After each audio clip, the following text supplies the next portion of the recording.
The purpose of today's video is to show you how I converted my K-Line SD70 to battery power and added new ditch lights. 9 to 12 volt LED lights pre-wired. On-off switches for the headlights. I got a bunch of these potentiometers, and the input voltage for these are 1.5 volts to 15. 9 volt batteries. These are self-explanatory, and I bought a bunch of these switches to reverse polarity. This bowl represents the various assorted bits and bobs that came out of the engine. All right, to make it 18 volts, I've got 2 batteries. These are not rechargeable, they're just test batteries, and they're done in series. So the question is, when this is hooked up, how much fine powder do I get? Oh, that's slow. This locomotive came with ditch lights that were here that must have been wired through their board to be like 3 volts or something. The second I plugged a 9 volt battery into them the correct way, they went and they just exploded. So these are LED lights that I painted some black around. Do they look as good? Well, you know, when the whole thing's put together, will you notice? Yeah, probably. But it is a toy train with, you know, the pilot that moves and the oversized coupler. And so I'm going to let it go. But the interesting thing is this locomotive came with various buttons for smoke, the smoke unit, the cruise control, which I never used. I just wired the ditch lights to this switch here. Up in there somewhere is the forward lights, and they're LEDs, and up in there somewhere are the reverse lights. They're not quite as bright as my ditch lights, but they're already there. I tried them with the battery, and I thought, well, okay, I'm just going to leave them there for simplicity. Here are the 3 battery posts. Here are the 3 batteries. All right, so the batteries all just fit down in that space where the smoke generator used to be. 3 batteries, 1 for the headlights, the ditch lights, and the rear lights, etc. 2 to operate the locomotive.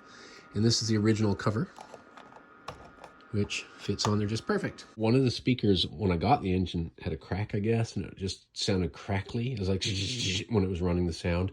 The horn was irritating too, so I never ever ran this thing with sound.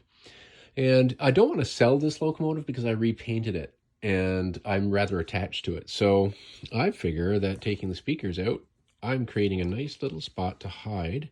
It'll just stick out the side, the switch for reversing the polarity, for reversing the engine. I'm just super gluing the switch on there, and I'll bolster it and strengthen it in here with some hot glue. Looks good, right? Here's the reversing switch. This is a big engine, and in fact, sat on my shelf for years because I never had a railway that was really big enough for it indoors. Again, I repainted this, and I'm super excited after years. It's been 10 years, literally, on a shelf.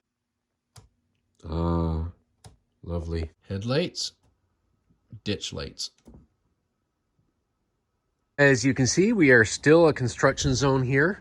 So the Garden Planter Railway is a little overgrown.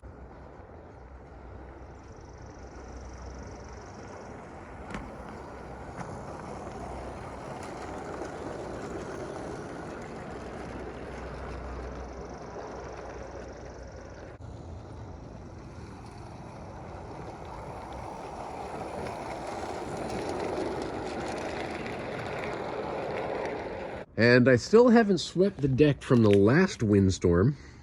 Are you eating pine cones?